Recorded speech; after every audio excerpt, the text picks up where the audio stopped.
bet you were Romeo, you were throwing pebbles, and my daddy said stay away from Juliet. And I was crying on the staircase, begging you please don't go. And I said, Romeo, take me somewhere we can be alone. I'll be waiting, all there's left to do is run. You'll be the prince and I'll be the princess. It's a love story, baby, just say yeah.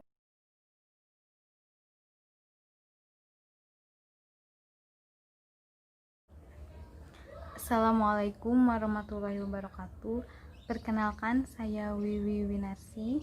Di sini saya sebagai moderator dari manajemen 19L.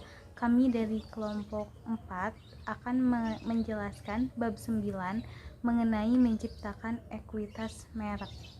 Baik, untuk materi yang pertama akan disampaikan oleh Saudari Ita, yaitu mengenai pentingnya merek dan peranan merek. Merek, nama, istilah atau lambang yang dimaksudkan untuk mengidentifikasikan barang atau jasa dari salah satu penjual atau kelompok yang menjual, dan diferensiasikan merek dari para pesaing. Diferensiasi dapat bersifat fungsional, rasional atau nyata, simbolis, emosional, atau tidak nyata. Dan yang terakhir yaitu peran merek bagi konsumen, menyederhanakan pengambilan keputusan dan mengurangi resiko. Yang kedua, bagi perusahaan, menyederhanakan penanganan dan penelusuran produk, loyalitas yang memberikan tingkat permintaan yang aman dan mengamankan keunggulan kompetitif, dan lain sebagainya. Sekian, dan saya kembalikan kepada moderator. Baik, di sini saya akan menjelaskan mengenai pentingnya merek dan peran merek. Pentingnya merek. Inti merek yang berhasil adalah produk atau jasa yang hebat, didukung oleh perencanaan yang seksama, sejumlah komitmen jangka panjang, dan pemasaran yang dirancang dan dijalankan secara kreatif. Merek yang kuat menghasilkan loyalitas konsumen yang tinggi. Baik, terima kasih. Langsung saja untuk materi yang kedua akan disampaikan oleh Saudari Nirmala, yaitu mengenai ruang lingkup penetapan merek dan cetak merek. Assalamualaikum warahmatullahi wabarakatuh. Nama saya Nirmala Yunita dari kelas MN19L. Saya akan melanjutkan presentasi tentang ruang lingkup penetapan merek. Penetapan merek atau branding menjadi 3 bagian. Pertama, kegiatan memberikan kekuatan merek kepada produk dan jasa dan menciptakan perbedaan antar produk kepada konsumen.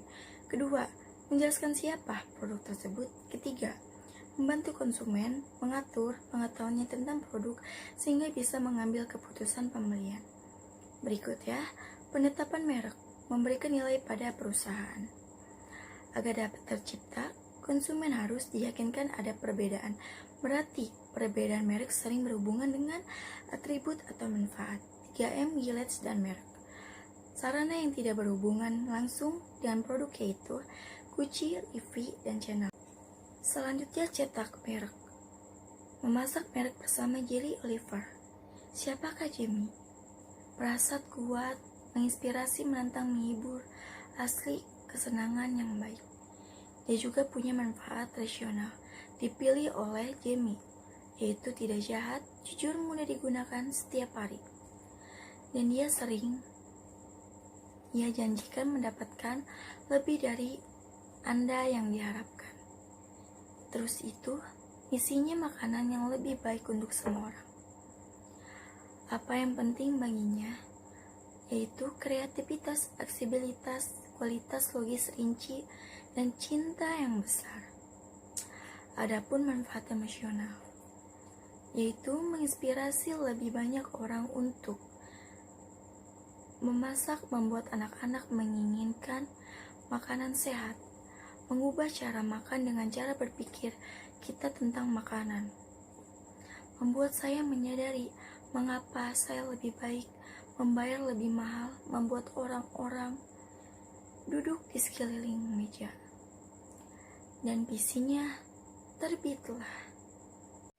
Baik, terima kasih. Selanjutnya materi yang ketiga akan disampaikan oleh Saudari Depa, yaitu mengenai mendefinisikan ekuitas merek dan modal ekuitas merek. Perkenalkan, nama saya Deva Juliana Arianti. Di sini saya akan menjelaskan tentang mendefinisikan ekuitas merek. Ekuitas merek atau brand equity adalah nilai tambah yang diberikan pada produk dan jasa. Ada ekuitas merek berbasis pelanggan, adalah pengaruh diferensial yang dimiliki pengetahuan merek atas respon konsumen terhadap pemasaran merek tersebut. Kemudian ada pengetahuan merek, yaitu semua pikiran, citra, pengalaman, keyakinan, dan nilai-nilai yang berhubungan dengan merek. Adapun tantangan membangun ekuitas merek, yaitu memastikan konsumen memiliki jenis pengalaman yang tepat untuk menciptakan pengetahuan merek. Yang kedua ada model ekuitas merek, yaitu penilai aset merek atau brand asset valuator. Ada 5 komponen dalam ekuitas merek, yaitu yang pertama diferensial, yaitu mengukur tingkat sejauh mana merek dianggap berbeda dari brand yang lain. Kemudian ada energi, yaitu mengukur arti momentum merek. Yang ketiga ada relevansi, adalah mengukur cakupan daya tarik merek. Yang keempat ada harga diri, yaitu mengukur seberapa baik merek dihargai dan dihormati. Yang terakhir ada pengetahuan, adalah mengukur kadar keintiman konsumen dengan merek. Baik, terima kasih. Untuk materi yang keempat akan disampaikan oleh Saudara Riki, yaitu mengenai model ekuitas merek. Baik, di sini saya akan menjelaskan tentang model ekuitas merek brands. Merek brand model ini yang diciptakan konsultan riset pemasaran Whitburn dan WPP ini menggunakan fitur piramid brand dinamik untuk tingkat ketertarikan konsumen terhadap merek. Menurut model ini, pembangunan merek mengikuti sederet langkah yang berurutan. Masing-masing tergantung pada keberhasilan pencapaian sebelumnya. Konsumen yang terikat, yang berada di puncak piramid, membangun hubungan yang lebih baik dan kuat dengan merek yang menghabiskan lebih banyak untuk merek tersebut dibanding konsumen yang berada pada tingkat lebih rendah. Namun justru pada tingkat lebih rendah ditemukan lebih banyak konsumen. Tantangan bagi pemasar adalah mengembangkan kegiatan dan program yang membantu konsumen bergerak menaiki piramid. Yang kedua, model ekuitas menurut Aker. Menurut teori Aker, ekuitas merek dapat dibentuk dari 5 elemen. Yang pertama, brand loyalty atau loyalitas merek. Yang kedua, brand awareness atau kesadaran merek. Yang ketiga ada perceived brand atau persepsi merek. Yang keempat adalah brand association atau asosiasi merek. Yang kelima adalah order property asset atau aset kepemilikan lainnya. Dari 5 elemen ini dapat dilihat nilai keunggulannya. Yang pertama, brand loyalty dapat dilihat dari keunggulannya untuk mengurangi biaya pemasaran, pengaruh perdagangan, menarik pelanggan baru untuk menanggapi ancaman persaingan. Yang kedua, brand awareness atau kesadaran merek dapat dilihat nilai keunggulannya yaitu jangkar yang dapat dilampirkan asosiasi, keakraban, komitmen, dan merek untuk dipertimbangkan. Yang ketiga adalah perceived brand atau persepsi merek. Dapat dilihat dari nilai keunggulannya yaitu alasan untuk membeli, membedakan, harga, minat anggota saluran, dan perluasan merek. Yang keempat adalah brand association atau asosiasi merek. Dapat dilihat dari nilai keunggulannya yaitu membantu, memproses, mengambil informasi, membedakan posisi, alasan untuk membeli, ciptakan, sikap positif, dan perluasan merek. Yang kelima adalah order property asset atau aset kepemilikan lainnya. Dapat dilihat dari nilai keunggulannya yaitu keunggulan kompetitif. Dengan adanya 5 elemen ini dapat diberikan nilai untuk memperkuat bagi pelanggan dan perusahaan.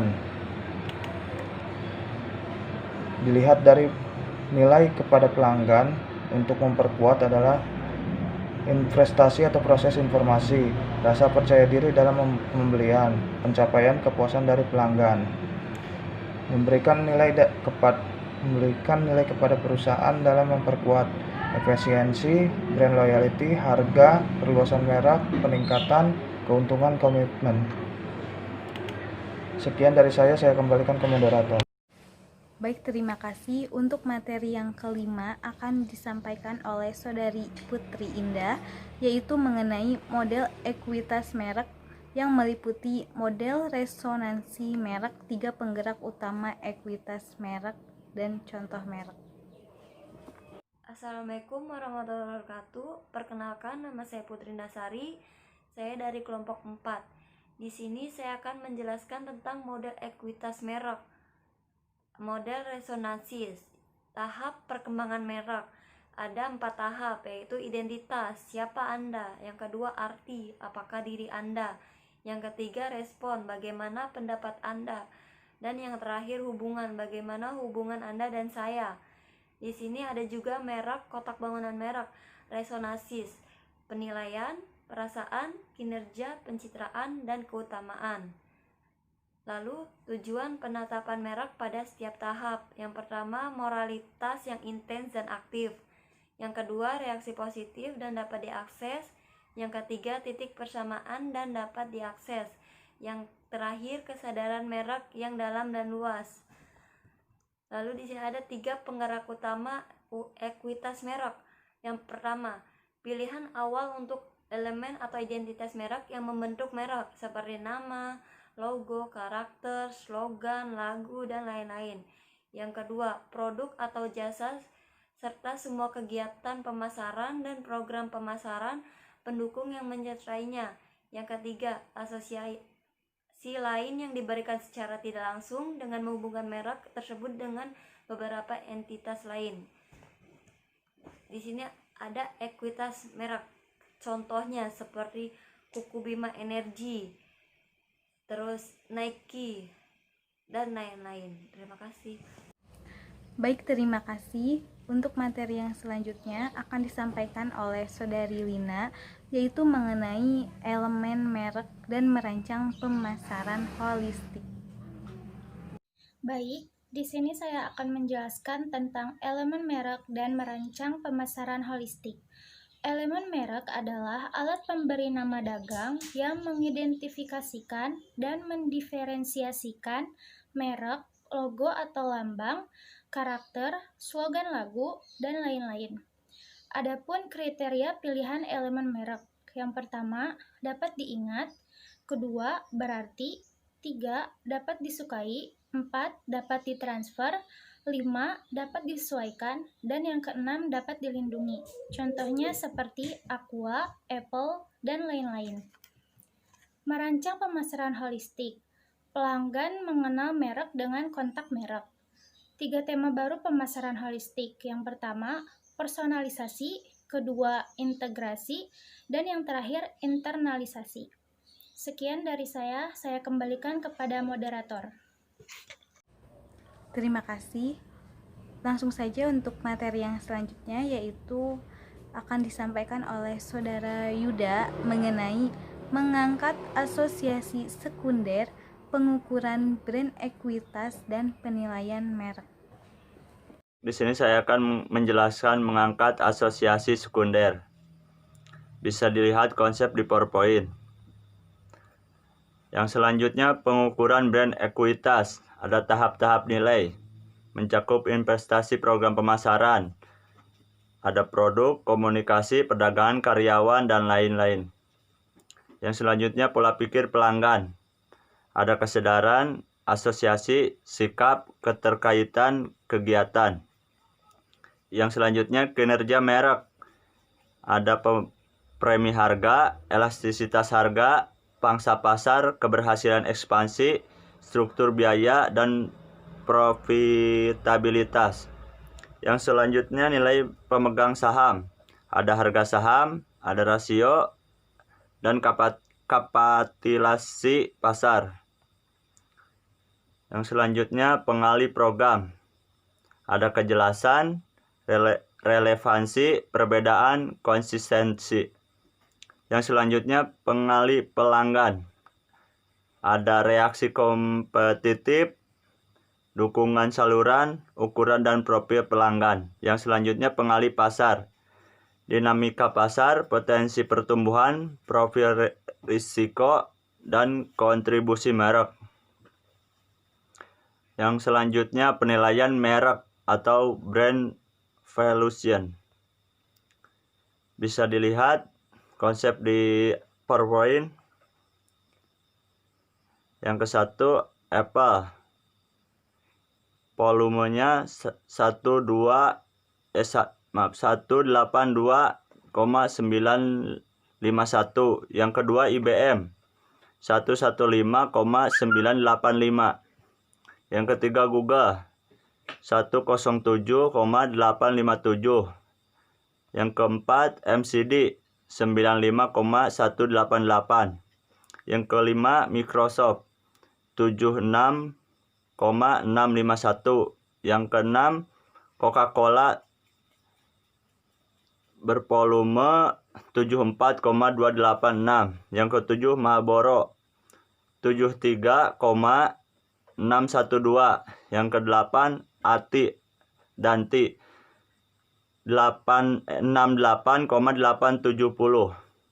Yang kesembilan Perjon 49,151. Yang terakhir China Mobile 47,041.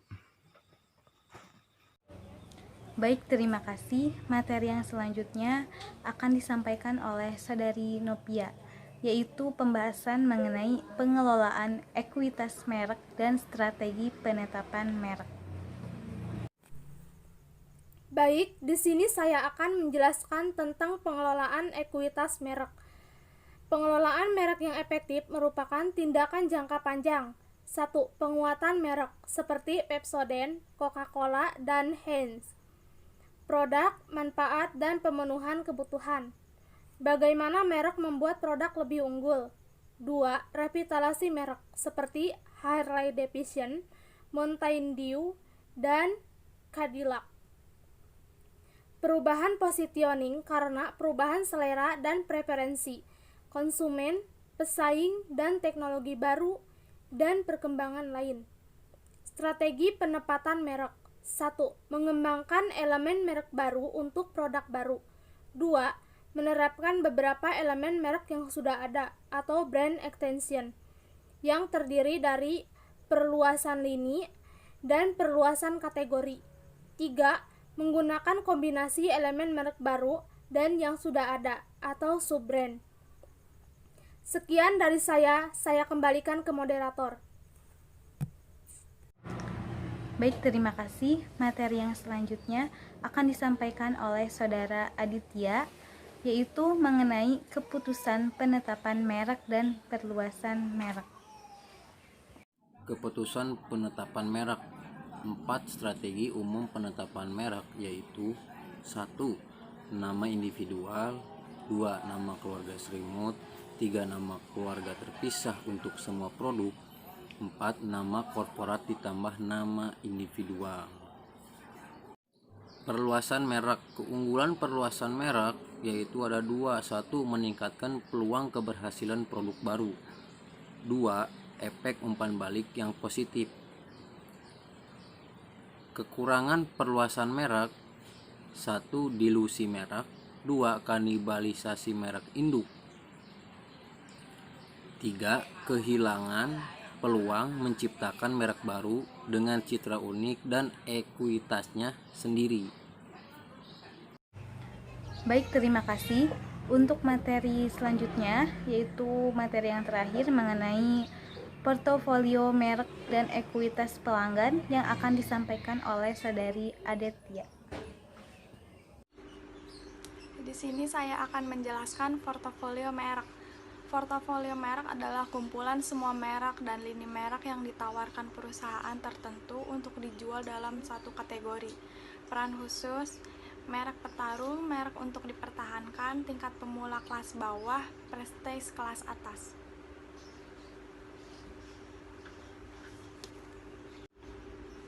Selanjutnya, ekuitas pelanggan. Jumlah nilai-nilai seumur hidup dari seluruh pelanggan untuk suatu merek merupakan tujuan dari CRM. Ekuitas pelanggan dipengaruhi oleh yang pertama ada akuisisi pelanggan, retensi, penjualan silang. Persamaan dengan ekuitas merek, loyalitas dan penciptaan nilai. Perbedaan dengan ekuitas merek adalah ekuitas berfokus pada nilai finansial.